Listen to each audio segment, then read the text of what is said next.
15ই August যার নেত্রীর জন্মদিন, তিনি বাংলাদেশের প্রথম নারী প্রধানমন্ত্রী এবং এই প্রথম নারী প্রধানমন্ত্রী বাংলাদেশের জন্য, তিনবার প্রধানমন্ত্রী বাংলাদেশের জন্য বা বাংলাদেশের মানুষের জন্য যা করে গেছেন বা করেছেন তা অবিস্মরণীয় হয়ে থাকবে।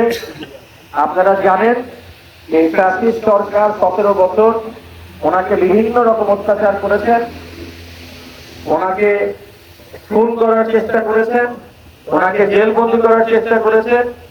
কিন্তু এত কিছু করার পরও আল্লাহর কি রহমত, আল্লাহ কিন্তু ওনাকে বাঁচিয়ে রেখেছেন এই সাধারণ বাংলাদেশের মানুষের দোয়ায়।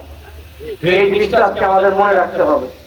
এবং বাংলাদেশে যত গুলি গণ অভ্যুত্থান হয়েছে, সেই গণ অভ্যুত্থানের নেতৃত্ব উনি দিয়েছেন, উনি বাংলাদেশকে আগলে রেখেছেন, উনি বাংলাদেশ জাতীয়তাবাদী দল বিএনপিকে আগলে রেখেছেন।